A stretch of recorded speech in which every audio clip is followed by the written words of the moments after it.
QSO Today episode 496, Irad Deutsch 4Z1AC.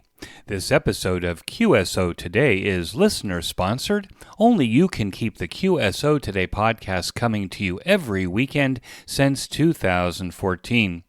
Please become a listener sponsor monthly or annually by clicking on the sponsor banner on the show notes page or at the top of the QSOtoday.com web page. I want to thank Joey Smith, N4VFA, who became a regular monthly sponsor, and Howard Dittmer, NZ5U, for his generous donation of $105 that renewed his annual sponsorship. There is a scam from China where you receive a formal email from the China Internet Registry, where you are told that there is a business entity in China that wants to use your trademarked logo and name for their use in China, unless you register now for about $350 US. Thanks to Google, I discovered that this is a common scheme and that I could register my QSO Today trademark as China registered domains on GoDaddy for about $25 total. Now my QSO Today domains that end in .cn are forwarded to the main QSO Today website. As a public service announcement, be sure to do some research on quote-unquote official messages from foreign entities. Of course, your support of QSO Today at any level helps to protect QSO Today and keep it on the air. Welcome to the QSO Today podcast. I'm Eric Huth, amateur call sign 4Z1UG, where I demonstrate the diversity and relevance of the amateur radio hobby and its impact on society by interviewing ham radio operators, many of whom played vital roles in shaping our technology through the amateur radio hobby. And while many people might say, ham radio, do people still do that? This podcast demonstrates through in-depth interviews just how amazing, diverse, and dynamic the amateur radio hobby continues to be. If you are new to the QSO Today podcast, please be sure to look at the QSOtoday.com website, where we have almost 500 interviews with amateur radio operators. From there, you can click on links that take you to the QSO Today Academy. Our catalog contains over 500 videos on every ham radio subject, completely searchable. Irad Deutsch 4Z1AC is a high-tech entrepreneur and creator of VarAC HF digital mode to create a fast, stable, and accurate messaging system for regular and emergency communications. Like many of us hams, Irad became an amateur radio operator as a teenager growing up in Israel, whose license to learn and the experience that he gained opened the doors to his technical success. Join 4Z1AC in this QSO Today. 4Z1AC, this is Eric, 4Z1UG. Are you there, Irad? 4Z1UG, this is 4Z1AC. Loud and clear, 59. Go ahead. Irad, thanks so much for joining me on the QSO Today podcast. Can we start at the beginning of your ham radio story? When and how did it start for you? Well, I need to go back long time. I'm 46, not that long, but still.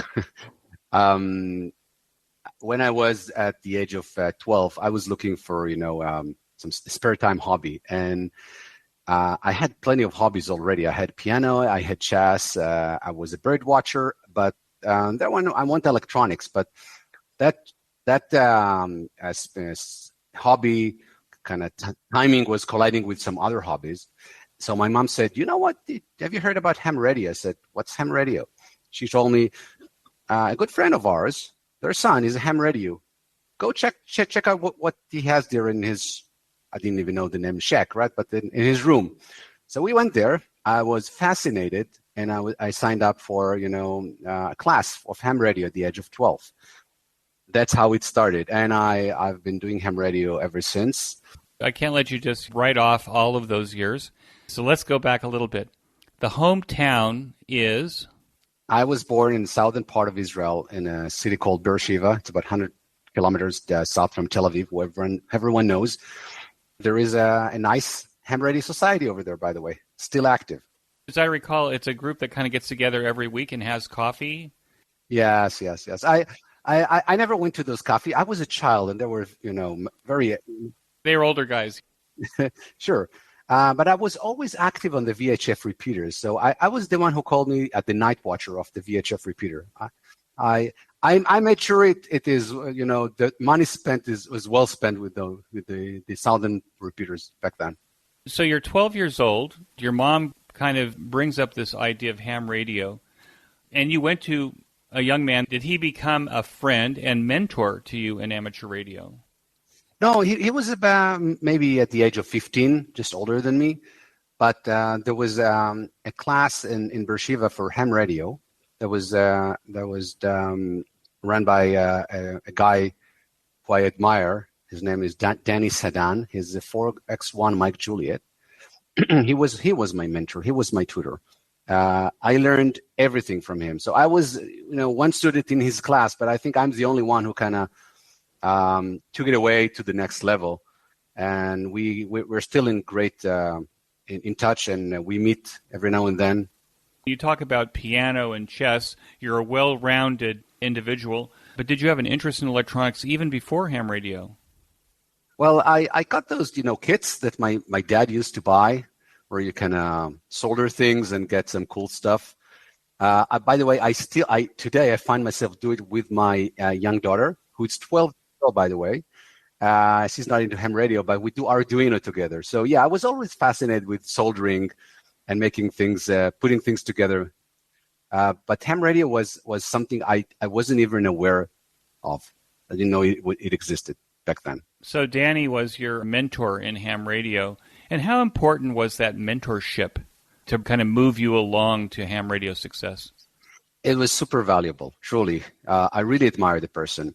He really put a lot of effort into educating all of us about not only the technical parts, but also connect us to the hobby, pouring in also the human side of the hobby, not only the technical part of it.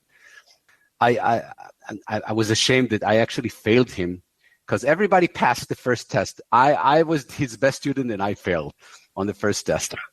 Maybe that was just nerves, expectations. Yes, I'm sure. And after I passed the test, he took me under his wing, and he lived nearby, so I was able to go to his shack and operate, and he showed me all the stuff. And, he was a grown-up. He was, at my age, 40-something at that time. I was 12. And I felt like he's my best friend. He connected me as we met, and as I saw more things, and he had this cool things that through telephone he could do radio and stuff. I was fascinated by all this. And then at some point, I got my own shack. My father decided that it looks promising, and I'm very serious into this. So he bought me the fanciest transceiver money could buy back then in Israel, which was a TS-850 from Kenwood. Maybe the 950 is fanciest, but 850, we went to that shop.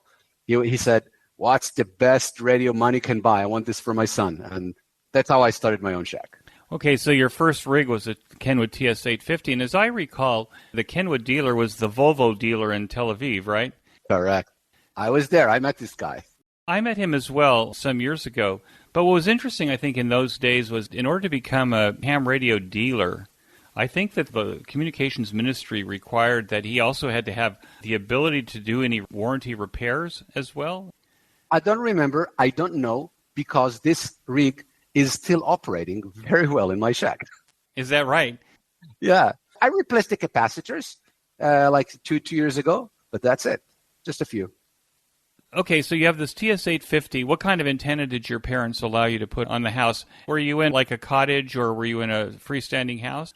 Yeah, so at the first location, first QTH, we were at a cottage, and I had there, my first antenna was a Dipole 5 benders, which did a terrific job, but then I needed more.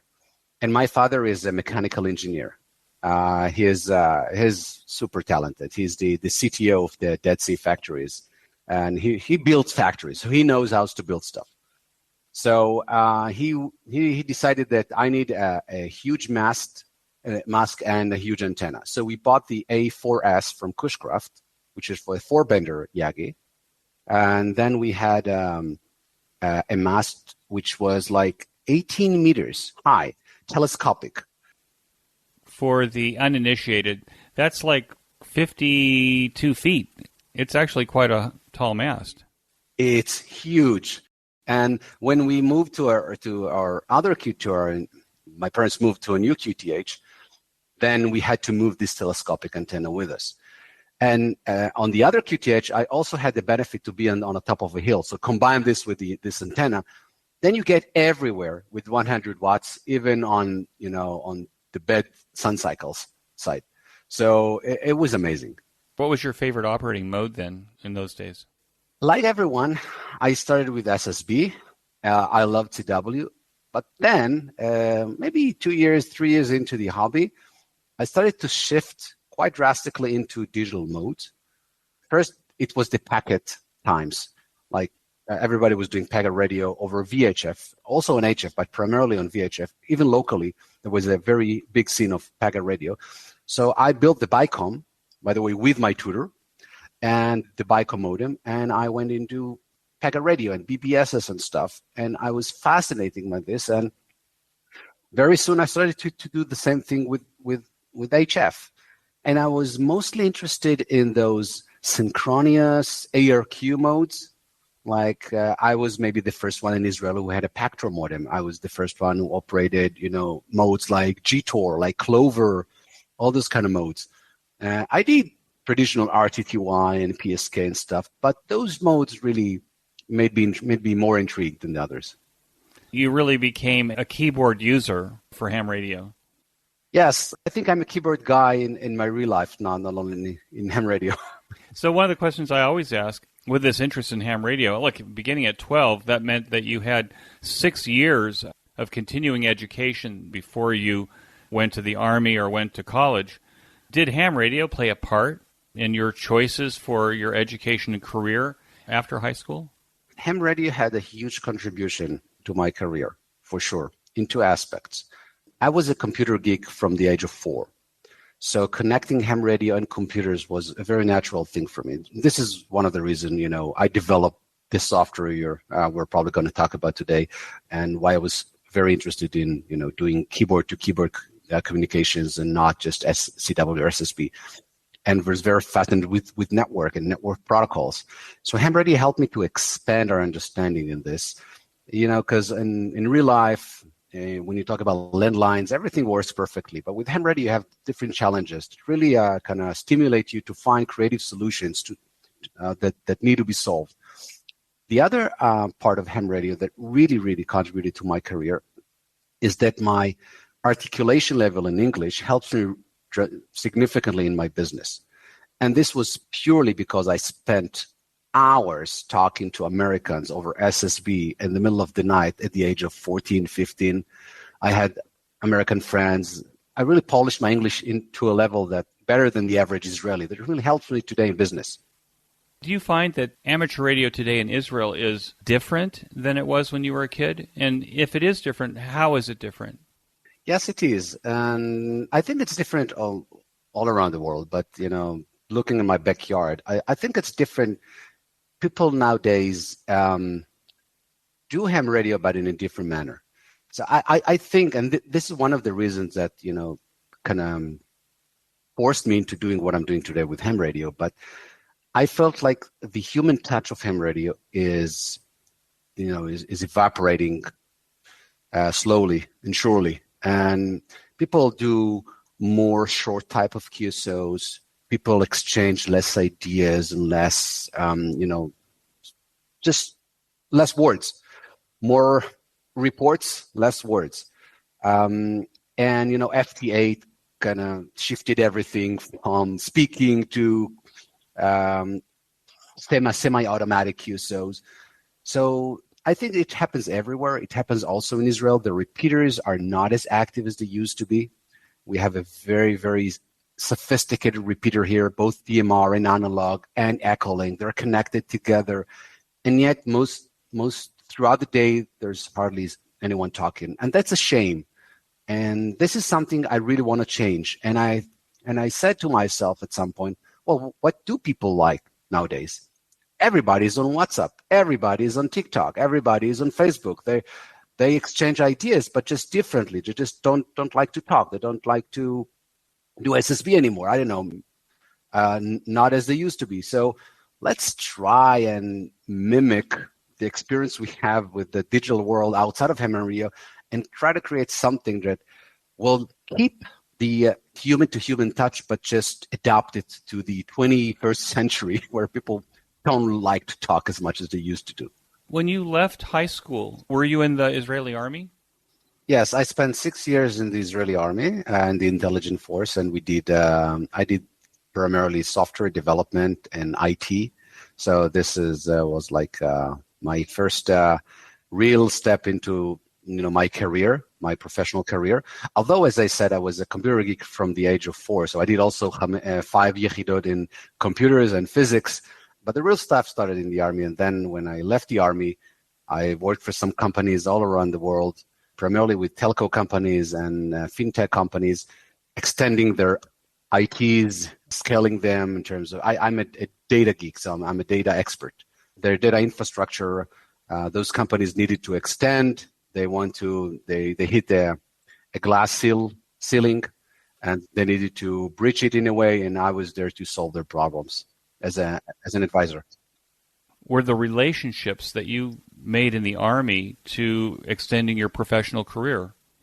Oh, a lot of my friends nowadays, I meet them over and over. Most of the guys I served with are running high-tech companies nowadays in multiple disciplinaries. And we also have a gathering every week, so we see each other, we exchange ideas. We have WhatsApp groups where we exchange ideas. As you said, I have that WhatsApp group as well. But yeah, it's very significant because some of them are really good friends that I go out and have beer every now and then. Do you find that in Israel that it's actually normal to join a company where many of the guys that you served with in the army are also people that you trust and work with in the private sector? Yes, there's something that happens, when you take a bunch of guys and you close them in a room for 3 years, for 6 years, they melt into each other in a way. Their brains becomes very much alike, their behavior, their ideas. Those atmospheres, especially when you put stress into this, and there's a lot of stress in an army service, it creates those bonds that never break. They may fade a little bit, but they never break. So when you go out, you see the same people, and there is always something that when you meet somebody that you haven't seen for like 20 years, and you served together a long time ago in that server room under someplace, you have something in common, and it immediately breaks the ice, and you can exchange idea because you trust each other. You have done crazy stuff long time ago. At the age of 18, 19, we were responsible for dozens of millions of dollars of equipment, of computer equipment. There was a lot of responsibility and stress, and this created those bondings that really continues throughout life. I think it goes everywhere, even with people who served, not like myself with computers, but the Navy SEALs. They're brothers for life, right? It's the same here. You've had your military success. You're now in the private sector. What happened after that? Where did you go? Well, first I started I joined a small company here in Israel. It's a consultant company. So as I said, I specialize in databases, big data. Now I also specialize with NLP and AI. But back then it was purely around databases. I worked for a consultant company that helped companies to grow their business by scaling their infrastructure, upgrading their systems, putting in new technologies and stuff. That was a huge success. And at some point when we were like 50 guys, I was I was the third employee in that company. And when we got about 50, we were pretty big. We also had, by the way, a lot of projects in the United States. There was something that I found like a problem that was a common problem to many of our clients. When you have a big computerized system, if you have one single user running a huge report, like the end of the month report in the bank or something, it eats up all the resources, like all the CPU, all the IO, So the only way to handle those kind of things is to buy a bigger computer. So it's like paving new lanes between Boston and New York just because you have 2 traffic jams, one in the morning time and one in the evening time. And it's not cost effective. So what we've built the technology, we patented it that allows, so it's like a police officer that kind of manage the traffic and able to say, okay, your report, it's eating up a lot of resources. You, instead of 1 hour, you will run for 1 hour and 30 minutes because you didn't really care. You don't sit and wait, right? You go to have your coffee, you go to see meeting. But those other people who are now serving customers, they need more this CPU now. So I'll redirect those resources now in real time. It was a non-intrusive solution, which was magic. And that company was a huge success, and we sold it to an American giant called EMC. It's then blended into Dell. Dell bought BSC, so it's now blended into Dell's portfolio. Dell has a big data platforms. And that was my first success in business when I sold that company. Congratulations. You're one of thousands of Israeli success stories in high tech. I mean, who would have thought? Maybe it seems natural that Israel would become a high tech center. Do you think that this out-of-box thinking comes from, is it societal? Is it something that we do here in Israel that we don't do anyplace else? I don't think that, the being Israeli makes your idea better, right? There's great ideas all over. I go all around the world. We have great partners. I see startups. By the way, I run a small investment firm. So I also invest, and I see great ideas all over. I think the one thing that we have here, which is quite different, is because everybody in Israel has to do their service at the age of 18, the army service. And we have a lot of tech in the army. So what happens is that unlike the average American who goes to college at the age of 18, right? We go to the army. So we get the experience after 3, 4, 5 years that is very unique. And at a very young age, when you still don't have all these, let's say, obligations in life, like a mortgage, kids and stuff, even a wife. So you're out of the service at the age of 22, 23. You have an experience of like a 35-year-old in the high tech and someplace else. And you say, let's take a risk. I don't have nothing to lose, right? I don't have a house to lose. I don't have a baby to feed. Let's take a risk and start a company, because I think, and we're very arrogant at the age of 24. So we think we know everything. So we take risks. And this is why it's a very, very, it's a great foundation for startups to build. Not everybody succeed, of course, but it's a great foundation for startups. I was a marketing vice president in Israel for a couple of high-tech companies. And what I found was there's a lot of intellectual property that's on the shelf. There's a lot of these young risk takers starting a company, building a technology, not based on marketing need, but something that they had this idea. And I think that it's this proliferation of product ideas that may not have a reality to the market on the one hand. On the other hand, every lack of success builds a success. Yeah. Every technology that you end up putting on the shelf, there's a piece of that goes with the guy to the next company, and that gets implemented into the next thing. And I think that that's why there is so much high-tech innovation that's coming out of Israel, because it's built on exactly what you're saying.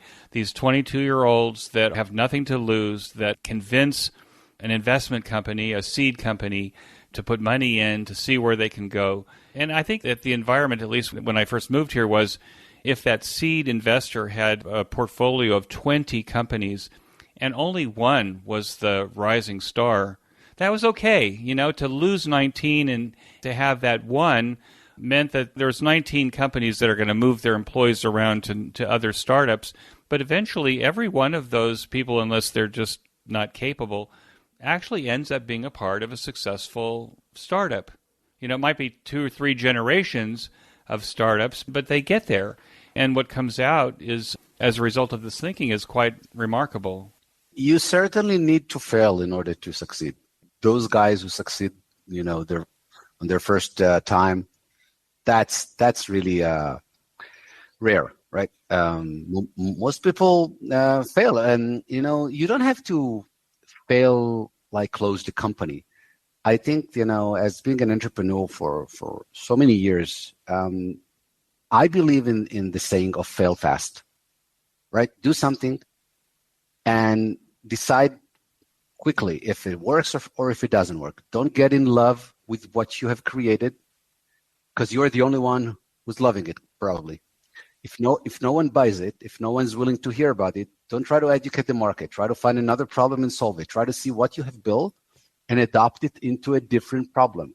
So companies that invent something pivot 1, 2, 3 times in their lifetime. So it's the same company, same guys. They just adapt themselves. And these are the guys who really make it. The company name may change a few times. I'm actually working with a company that started in 2005 and is doing a completely different product than what they actually started out. Completely different market, completely different technology. You know, it ends up being clever, and it takes a long time, but you have these amazing teams, as you have mentioned earlier. So the idea is fail fast, I think, is kind of how it works here, in that we're not afraid to start to begin with, which I think sometimes that's the hardest part, is just starting. And then when you see that it's not going to go, you pivot. And by the way, when I find companies like they're looking for a seed investment, for example, or a pre-seed, one of the things that I try to see or learn about those guys is not about the technical skills or background or history. I try to challenge them with okay, if it doesn't work, if no one buys this, if you don't find the right partner, if you don't find customers, if this technology doesn't work, what are we going to do next? So there are 2 type of answers there. I'll say maybe 3. 1, if it doesn't work, we'll have to close the company, right? It's a risk. It's an investment. You have to understand this as an investor. That's number 1. The number 2 is, well, we'll try to pivot. We'll see. I think it's also applicable to this domain and this domain. We're going to focus here, but I have a B plan or a C plan to go someplace else. And now this break. The QSO Today project that includes this podcast and the QSO Today Academy is now listener-sponsored. There are no commercial sponsors who influence the content and opinions expressed on QSO Today, including my blog posts. Disclaimer: we did not have a problem with sponsor influence when we did have commercial sponsors. The world is different now. I believe that commercial sponsorship, where you watch and listen to TV, radio, YouTube, Facebook, and X for free, does give sponsors complete control over all that you see and hear. The largest networks are now dominated by international corporations who decide in their boardrooms what we hear, know about, how we vote, and what we buy. Commercial sponsorship models for podcasts don't work, maybe for good reasons. At QSO Today, we are back to blogging and podcasting for the free expression of ideas, discussion, and the dissemination of content without commercial sponsorship. It takes everyone's ideas and approaches in our discussions to formulate our own way, with the best information available. This has always been the best formula for success, even in ham radio. So QSO Today is now value for value, following the model created by another ham, Adam Curry, K5AAC, inventor of podcasting and the value for value business model. I create valuable amateur radio content that you consume. In return, you find it valuable, then you reward the podcast with your sponsorships, donations, transcription sponsorships, and using the QSO Today Amazon link. Your supporting the podcast in this way keeps QSO Today podcasts coming to you every week since July of 2014, now approaching 500 episodes. In addition, we have over 500 educational ham radio videos from previous QSO Today Virtual Ham Expos that we also publish to allow every ham to benefit from these excellent presentations. However, all of this content has to be produced, edited, curated, and hosted on commercial platforms by me and my team to keep it easily accessible and available to you. Links and banners on the show notes pages allow you to show your support of the QSO Today project. Please support QSO Today with your sponsorships, donations, and using our Amazon links. And now back to our QSO Today. Let's go to the present. You have on QRZ beautiful pictures of your ham shack. Well built by my wife, by the way. Compliments to my wife. It's not quite as beautiful as yours, but I have a beautiful office ham shack. I've discovered for me it's such a huge distraction because when I should be working, I want to play on the radio. Tell me about it. So I saw your pictures on QRZ, and I'll share the pictures with the audience on the QSO Today website. I'm looking at that, I'm laughing because I can imagine trying to work in such a beautiful ham shack as that. But let's talk, first of all, what is the rig today? How is your ham shack outfitted now? All right. Although I'm very deeply invested into ham radio, I don't have the fanciest rig. The reason is because I'm also a car enthusiast. You can have the best engine, but the tires makes most of the difference on the track. My tires today, because of my current QTH, is not fancy. It's not this 18-meter high, 4 elements Cushcraft. These are the tires of ham radio. I don't have good tires. I have a very nicely laid antenna, which is a dipole antenna, a 2-bender only. I have those very high palm trees in my yard.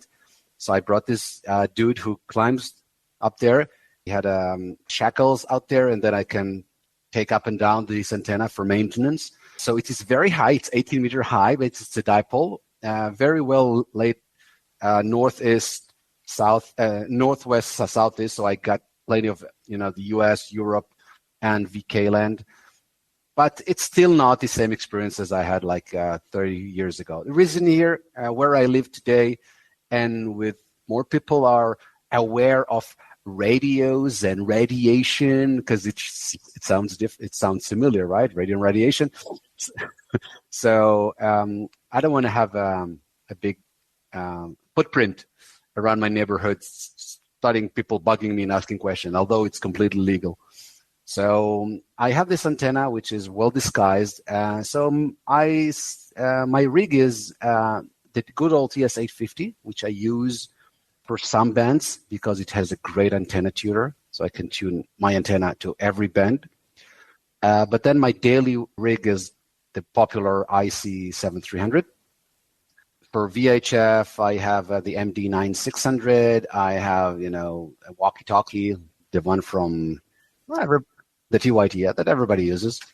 And that's about it. I have some noise blankers, modest shack. I do have all the modems that you can think of, like the Kentronics, the Pactor. I even have the new package radio. I don't know if you heard about this, the NPR modem, which is really great. Too bad I don't have anyone to play with, so I bought 2 to play with myself. I want to make sure that we really spend some time on VarAC. Let's start there. How is it that you ended up getting to VarAC? With all of the digital modes, beginning with RTTY, there's all kinds of analog HF modes. And you had this interest in packet radio. This is before I arrived in Israel, that there was a packet radio VHF network that went all up and down the country. Yes. So any ham that was involved could actually send messages up and down the country. And then I think that went away when the ham that owned all the digipeaters went away. Yeah, it was very popular. It was even connected through HF to the outside world. HF gateway. HF gateways. Also, we had a gateway through Cyprus on VHF. So you had this interest in modem keyboard communications. Why VarAC with everything else? I mean, everything else seems great. What's the difference? What's the history? How did that start? I'll start with a little bit of history. So as I said, I was a digital ham radio. This was my core. Most of my time I spent talking to other people with Pactor, for example. I had a lot of QSOs with Pactor a long time ago, 25, 30 years ago. So then, I got married, my career, everything, took most of my spare time. I moved between houses. I lived in Tel Aviv. I lived in Herzliya. And there were no places where I can, revive this hobby. And I was busy. A few years back, like 10 years ago, we moved to a town called Savion in Israel. So, and in the 5 years ago, I had like more spare time. So I opened up all the boxes, dusted all the equipment, plugged it, and magically this TS850 still works. I took the Pactor modem, plugged it in, and it works. And I started to call CQ like 30 years ago. Nobody answered. I started to learn about ham radio today, and I understand that everybody's an FT8, and at some point the FT4 came in, and so there's still a little bit of RTTY, there's still a little bit of PSK, but everybody's an FT8. You can hardly hear SSB or CW. People always complain, oh, it's the propagation. All right, when there is a contest, the bands are filled with SSB and CW. It's not the propagation. It's because people are not willing to talk anymore. So we became a little bit lazy, right? Even myself, I do FT8. I did the XCC with FT8. But I wanted to chat. I wanted to talk to people. I remember those old RegChew, conversations 35 years ago with my fellow Americans. We talked about our hobbies. We talked about our lives. We talked about our problems. I shared my intimate problems with some of those guys. I even met some of those guys. I have a great friend from Austria who we meet every few years. This was all gone.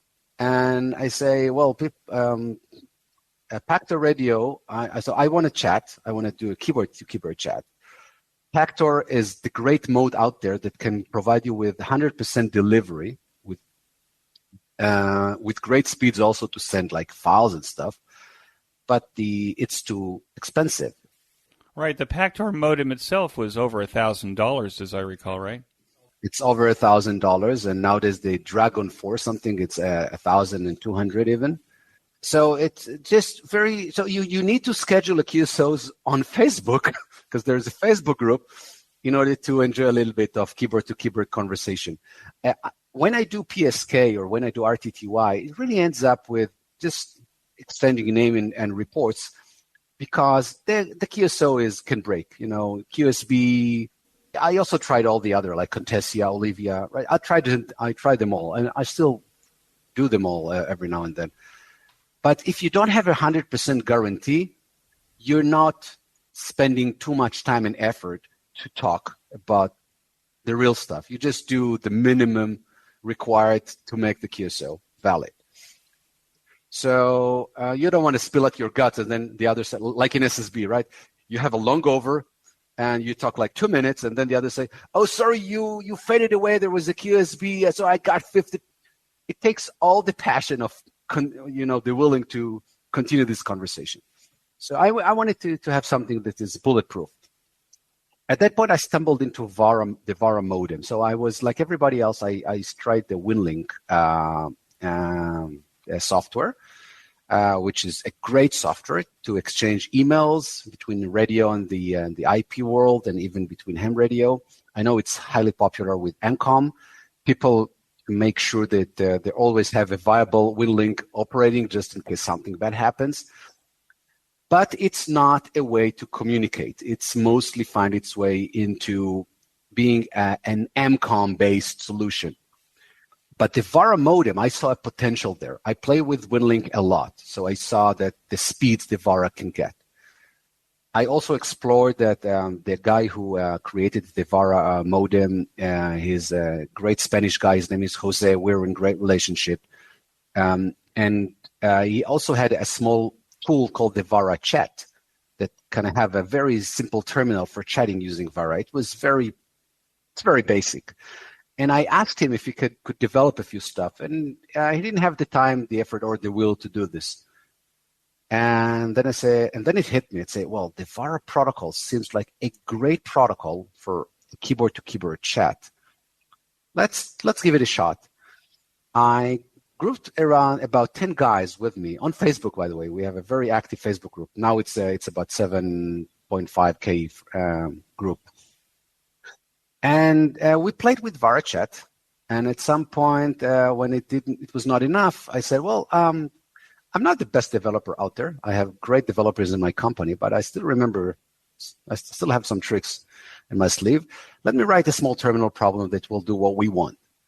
So I write a small terminal C# program. I distribute it, and we started to talk to each other. That ignited a chain of events that I couldn't even imagine. From having a bunch of 10 guys doing some experiments, we are now over 50K users of VarAC.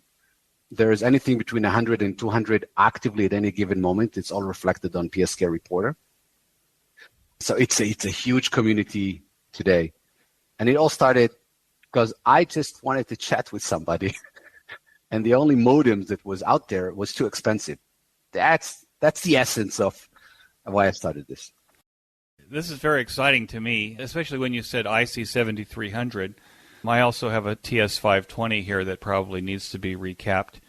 But what hardware and software do you need? When you're talking about the VarAC modem, are we talking a software modem, or are we talking another expensive piece of hardware in order to interface that to the 7300, for example? Okay, so a little bit about VarAC. VarAC is a software-based modem created by the talented Jose. His call sign is Echo Alpha 5 Hotel Victor Kilo. You can find it on his website.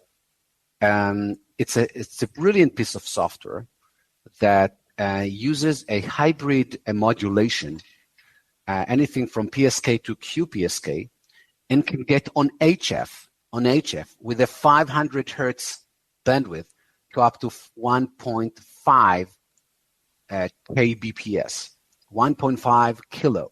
Remember, on the packet radio on VHF, we used to have 1.2. We're talking 1.5, 500 hertz on HF, top speed. If you want to go wider, like 2.3 kilohertz bandwidth, then it goes up to like 7K. It's like really, really magical. He also has a version for VHF and UHF. This takes us to like, you know, the 10 and the 20th thousand kind of BPS. People use VarAC on FM quite a lot in Europe and also in the United States. There is a huge group also in Hawaii that I worked with that use it. They have it works with repeaters and digipeaters. Works really, really well. By the way, you can use VarAC on traditional analog repeaters. So you know, my dream is to use those repeaters we have in Israel to create a WhatsApp over VHF, because everybody likes WhatsApp, as I said, right? And those repeaters are not being used right now. Correct. There's a bunch of guys here in Israel already tested it. They said it works magically. So this is something I have on my to-do list. So going back to VarAC. So VarAC was first adopted by the WinLink project. The WinLink project support quite a few protocols. Are RDOP, WinMore, Pactor, and VarAC. VarAC seems to be taking most of the bandwidth in terms of, you know, number of users, because it's affordable. It has a free version that is limited by speed. There's like 14 speed levels, if I recall. And so it takes you up to speed level 5, which is around 170 beat per second, which is good enough for chatting. Not enough for file exchange, but for chatting. And then if you wanna contribute, it's not contribution. If you want to buy a license and, you know, give Jose a little bit of earning for his hard work, it costs about $69 per perpetual. So that's really a no-brainer. I mean, people invest so much money in apps they don't really need, on connectors that just want to buy and put it aside just in case. Then it's $69. That's really nothing for this great piece of software. So it's software-based. All you need is a simple computer. People use very, very simple computers for this, cheap ones. You need an audio jack, and that's it. But it's only a modem. It doesn't provide you anything in terms of, you know, user experience. Can you use this VarAC modem software on your 850? Or do you have to have a rig that's more stable? Sure. You can use it on equipment that are analog completely, that don't even have a screen. It's all you need is if you can do FT8 with it, you can do VarAC with it. As simple as that. You don't need to be with like FT8, for example. Don't you have to have maybe even some GPS lock or anything like that? No. All you need is synchronize your time. With VarAC, you don't even need that. You don't need to synchronize your time. So even for a new initiate who doesn't have any money, and somebody gives them an FT101 or, you know, one of the old rigs, the Israel Amateur Radio Club has a whole shipping container full of silent key rigs that may be old, but they could work with this mode. They do work. I know for sure. We have a lot of people on our community, so we have a very active forum. And people all the time post, their rigs, and I see all types of rigs, sophisticated one, even ones without even a cat control. So it's preferably to have a cat control, because the system in which VarA works, it allows you to have a centralized calling frequency, but when connection is established, you can move aside and continue the QSO, so the calling frequency remain free for other people to call secure and connect. So the software will move you to the next channel. Correct. The software will move both sides together. It's the auto QSY mechanism that I've built. So in this way, we have like 10 slots around the central frequency. But if you don't have cat control, although most rigs from the 80s even have cat control, but if you don't, then it's okay. VarAC will put a nice pop-up on screen and say, now it's time to tune to 14.104.25 to continue. So it tells you what to do in case you don't. You can do this automatically. But beyond that, all you need is a PTT and an audio jack. That's it. Audio in and out to your computer, to your modem. That's the line out and the microphone in on your computer. Yes, and nowadays you can buy on Amazon or AliExpress or whatever those dongles who have those USB on one side, and on the other hand you have a single jack that has 4 connections, like for audio and mic. This goes, and if you want to spend a little more bucks, then you have a complete soldered USB to your rig. I've seen the VarAC software on Windows. Will it operate on a Mac or Linux machine? Yes, but there is a but.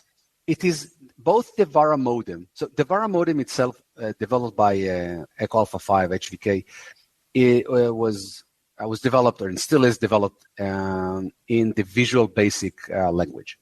So Visual Basic can run on Windows. I also wrote my program in C#, which is also natively built for Windows. But there is a way, and we have a vast community who's doing it, and you can find it on the VarAC website. There is a section on the forum called for Linux, Macs, and Pi users. There's a way to run those softwares on Linux and Mac using a platform called Wine. Wine is a platform that allows you to run native code from VB and C# on Linux. There are some tweaks that need to be done, but people has already created great tutorials and videos. It's all available on the website. So if you really want to, you need to spend maybe half an hour, and you'll get it up and running. I got it up and running on my end. Maybe at some point in time I'll invest and I'll compile VarAC in a native way for Mac and Linux. But the problem is it still relies with the VarA. The VarA modem still requires a Windows. So unless he does it, I don't have any reason to do this. But as we have a workaround, I'm not really anxious about this. When people are thinking of, a Raspberry Pi, for example, even as a way to take the VarA into the field with a smaller rig for MCOM purposes or something like that, that seems like that might make sense. But on the other hand, you're going to need an interface anyway, so I guess it could run on your Windows laptop. Yes, most people do. So VarAC is great mode for MCOM and for QRP operation. Unlike, for example, Pactor, where all the time they transmit, even if you don't have anything to say, because they keep in sync. With VarA, it only sends out data when there is something to send. The keep alives happen very, very infrequently. And not only this, because of the protocol is very adaptive, there's 15 levels of speed. The first speed level can go like FT8 through minus 22 dB. So you don't need a lot of power. So if you want to make basic QSOs with VarA, with VarAC, you can do this with 5 watts, a lousy antenna, minus 21 dBs, and you're still able to conduct a QSO that is bulletproof. No data is lost, 100% delivery. And now this mid-show break. Every 2 weeks, I listen to the Ham Radio Workbench podcast with George, KJ6VU, Vince, VE6LK, Mark, N6MTS, Thomas, K4SWL, Michael, VA3MW, and Rod, VA3ON, and their guest on often topical and important projects in amateur radio. This discussion amongst the regulars and their guests remind me of the conversations that I used to listen to on 146.94 and 146.46 megahertz in Orange County, California, while working on my own workbench almost 50 years ago. It is amazing how much practical ham radio knowledge that we can absorb by listening to the Workbench podcast that starts to make sense when we start our own deep dive into our own projects. So join me by listening to the Ham Radio Workbench podcast now and as George and crew push beyond 200 episodes. You can get to the Ham Radio Workbench podcast by clicking on the banner in this week's show notes page. And now, back to our QSO. How large is the VarAC user base now? So it's now about 50K, and it's growing at a pace of about 100, 150 a day. I know because I see all the downloads, and I see new call signs all the time. I get an email for every download, so at some point I need to make a rule on my inbox to take them aside because there are too many. As you can look on PSK Reporter, for example, so you can see how many people are active at any given moment. You have, when you filter by mode at the top there, so VarAC is right at the top with FT8, FT4, JS8, and then you'll have VarAC. And what's the difference, would you say, between VarAC and JS8 call, for example? I mean, isn't that the same kind of thing? Wasn't that the same purpose? So it has some similarities in a way. The big advantage with VarAC, it is built specifically to create the modern WhatsApp experience in terms of UX and in terms of speed. You can send files. If you look on our Facebook group, I send my shack picture, the one you saw on QRZ, while chatting with people. When the conditions are good, you can get to those high speeds. You can send files. We have VMails. We have relay notifications. We have automatic QSY. So we are able to conduct, using the slot system, we're able to have multiple QSOs all together, just like JS8. But we have the benefit of speed, and we have the benefit of the UX.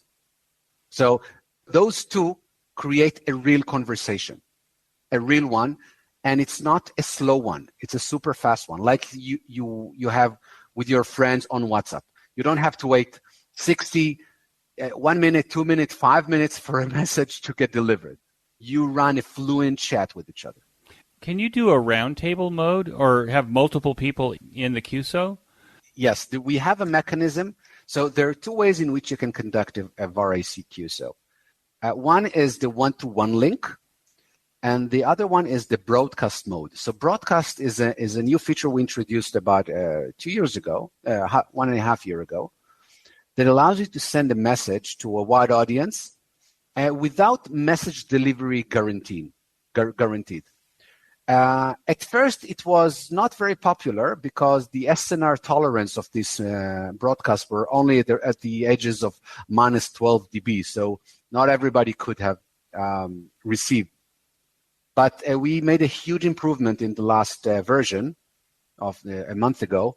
That is now a broadcast can now tolerate minus 20, minus 19 dB, which makes it much more functional. So there are already quite a few groups who run the roundtables nets every week. There's a big group in Austria and Germany who does this. We have the official one of VarAC. You can find the date and the frequency on our website, on the VarAC website, right at the front page. So we have roundtables also with this mode. And I'm going to invest more into also make a delivery guaranteed mechanism into this in the next versions. Now, are there FT8, FT4, are there specific frequencies for calling now on VarAC?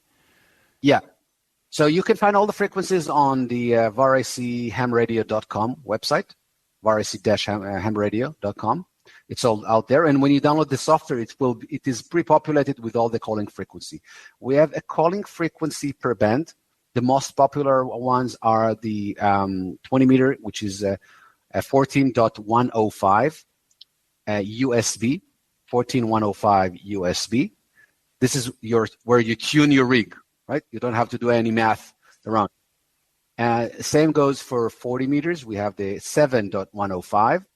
And then we have others, like for 10 meters, it's 28, 105. So we try to keep the 105 to make it easy for people to remember. But for other bands, we have some other frequencies. When you are tuned to that frequency, all you need to do, you don't have to, you turn on your beacon, letting people know you're out there. Your beacon will fire every 15 minutes. You will start to see other people's beacons appearing on screen. Then you can call a CQ. You can connect one of those beacons. People will see your beacon. They'll probably connect you. If you're not there, they will leave you a V-mail. It's the VarAC mail. It's like an email. We have an internal mailing system, so they will leave you a message. When you go back to your shack, you write an email back. You don't have to connect them. It will stay in your inbox. When your station will hear their beacon, it will send them a signal. We call it the relay notification. It tells them, "Hey, I have a message for you. Come connect and collect it." Then they will connect and collect their message. So very simple. 14105. Start there, then start to explore the other bands because most people go there first. Now, I heard most recently on one of the amateur radio newsline shows that we get every week on podcast that some hams are being cited for operating too much bandwidth in HF. Is there any danger of exceeding bandwidth limits, maybe in the United States by the FCC or by the Ministry of Communications in Israel, in these bands using VarAC? You mean like speed level, right? Well, yeah, the higher the speed, the more bandwidth you're using in the frequency band. So your FCC just lifted that restriction. It's now... So the FCC in America has lifted that restriction. Yeah, there's no more restriction in the U.S. for that speed. So, people used to say that Factor 4 was illegal in the U.S. Maybe. I don't know. I'm not a U.S. citizen. But now this regulation is off the table. So that potentially means where all of those single sideband conversations have gone away, that VarAC could increase its usable bandwidth for sending pictures and data and spreadsheets and everything else. The VarAC QSO, we stick to the 500 hertz bandwidth. That's it, 500 hertz. Like packet radio is around that. So we're not using any exceptional bandwidth, right? 500 hertz is very narrow. This is why we can squeeze a lot of QSOs together. But sometimes people say, "Hey, you guys are spreading too much with your VarAC." I say, "Hey guys, ham radio frequencies are here to use. Rather than just not being used and only have static, we actually make good use of those frequencies. We make real conversations with people. If I could, I would have used the entire bandwidth for VarAC, but we still have neighbors and friends we need to live with." So, by the way, we have incorporated into the VarAC a mechanism to make sure that people do not step on other people's QSOs, not even for VarAC QSOs, even other QSOs. Like, for example, around the 14105, we have it around 14108, we have the Olivia guys. At around 14105 LSB, we have the packet radio, packet 105 network. So, potentially when people move around, they can step on other QSOs. So in order to make people aware of it, we have created what we call the slot sniffer. A slot sniffer is when you want to call CQ, then you declare that you're calling CQ and the calling frequency, but you're gonna immediately QSY to slot number 3, which is let's say 1K up or 2Ks up, and you're gonna wait for incoming connections over there. So before you call the CQ, you hit the slot sniffer, your rig temporarily QSY to that frequency, and then you can listen if it's free or not, and only if it's okay. By the way, the VarAC indicates if it's a busy channel or not. Only then your CQ will fire. So we try to invest in educating our users. There you see a lot of pop-ups that tells you what to do and how to be careful around this, because we want to chat, but we don't want to ruin some others people's chats, right? Even if there is in other modes. Is there an ability, if there's a lot of conversations that are going on, to actually kind of move up the band, 3, 4, 5 kilohertz? You can move an entire band in a QSO without disconnecting the link. I've done this numerous times. Like when propagation goes down, like for 20 meters at around 8 p.m., and I want to continue the conversation on 40 meters, for example, I can send a QSY. So we have two types of QSY mechanism. You have a QSY to a slot, or you have a free-form QSY where you can put in any frequency you want.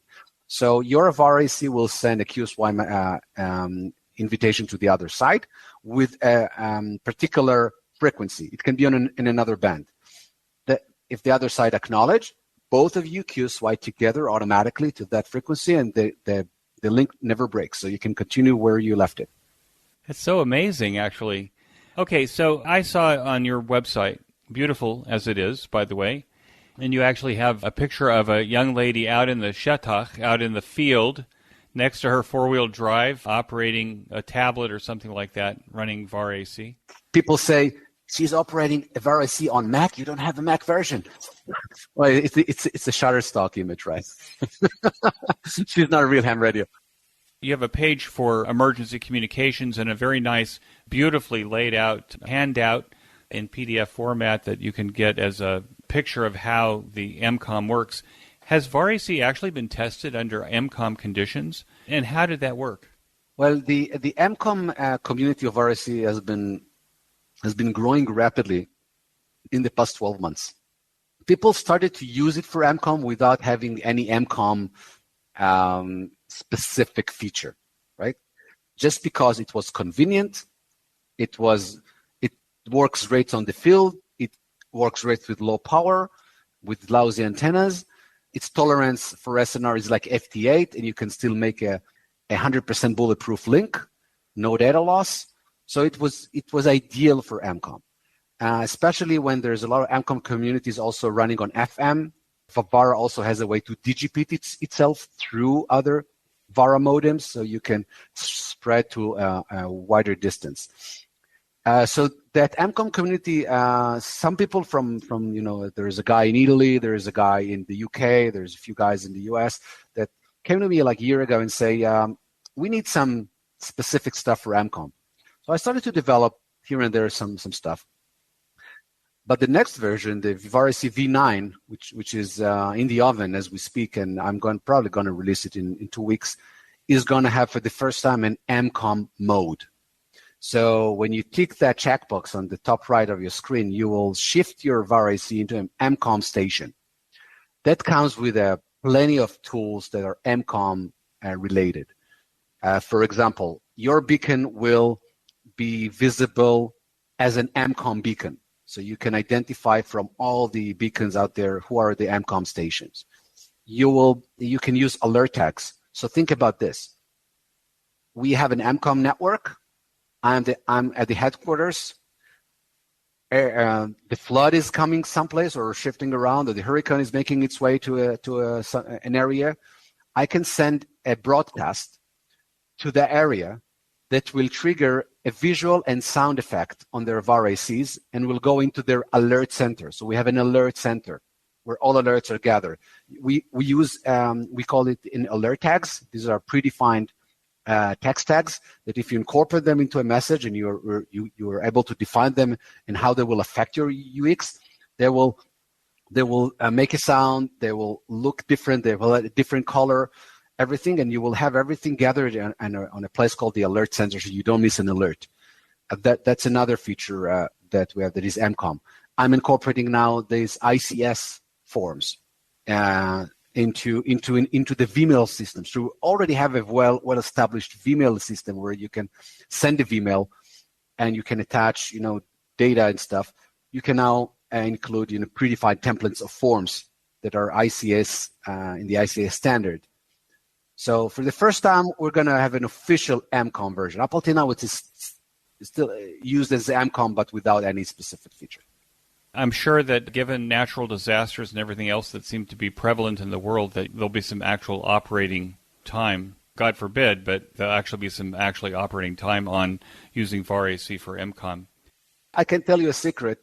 There are some companies out there who has reached out to me who want to leverage VarAC on the field regardless to ham radio for real type of MCOM type of activities. So I'm exploring these opportunities. I think that whatever commercial application that comes from amateur radio technology, it can only benefit amateur radio in the end. Yes. Although this is not my day job, right? I have a great company. I make a good living. I don't need this for the money, but it's a hobby. But there is something good here. Commercial companies, knocked my door and wanted this. So I'm exploring this as we speak.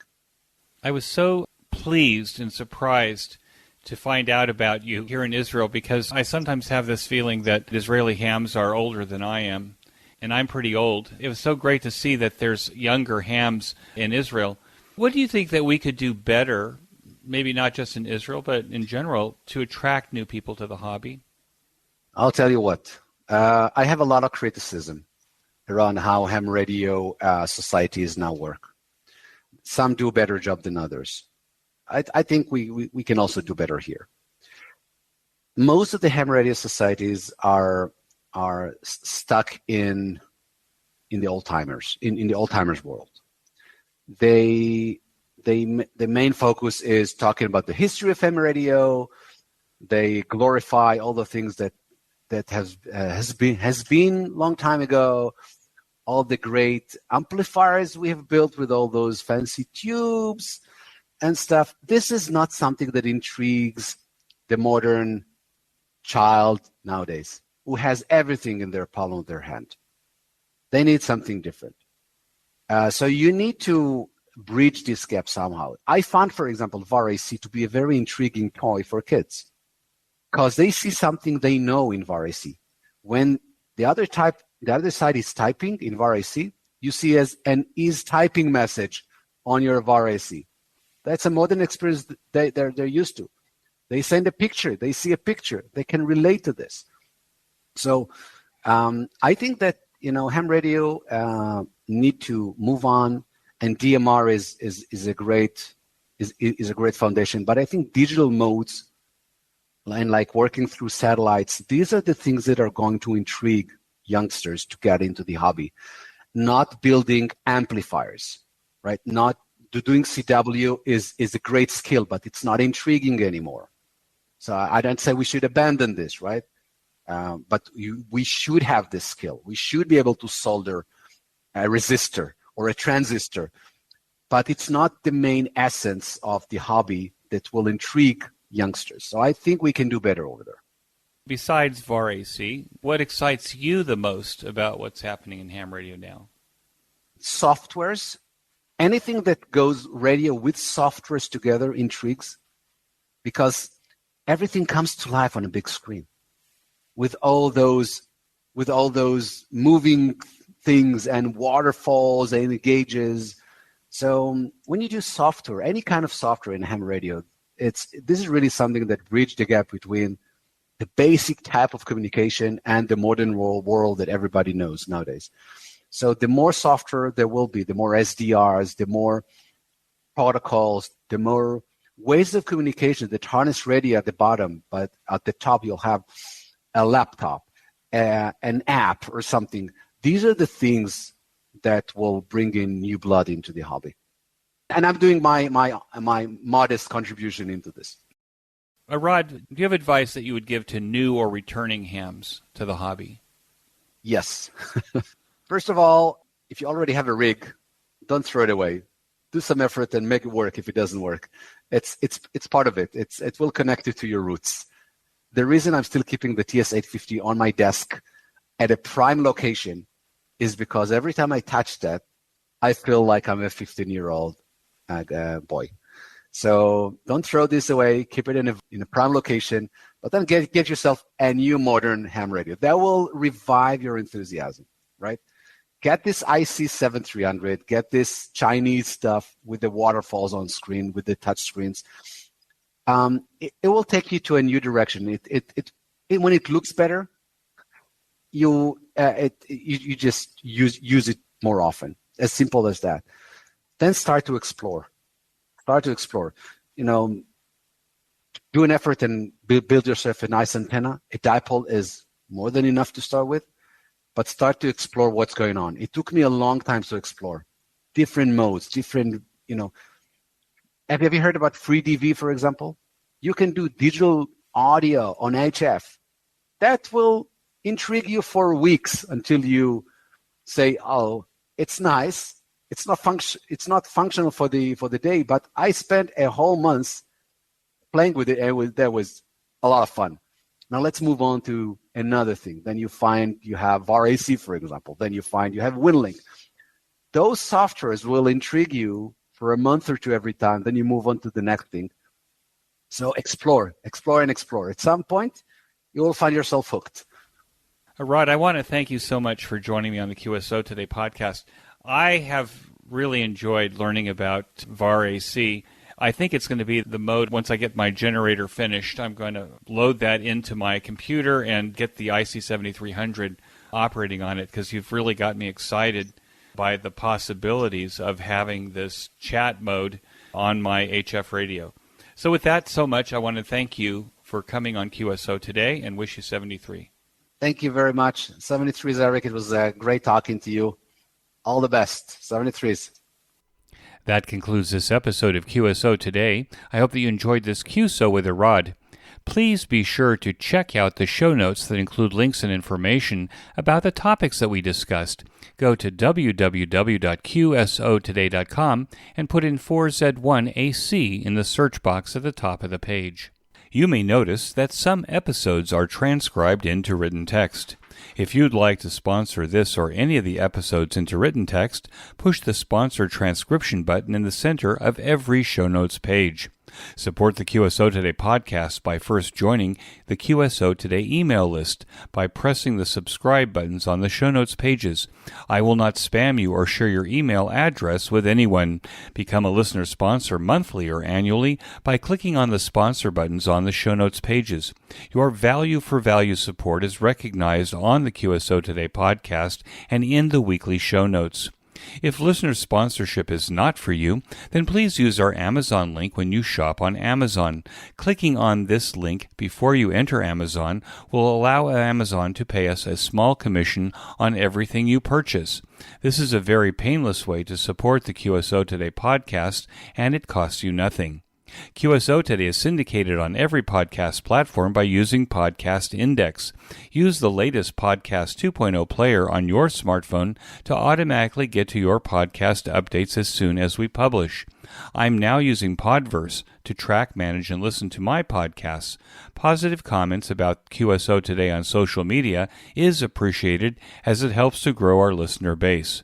My thanks to Ben Bresky, who makes this podcaster and guests sound brilliant. Thanks, Ben.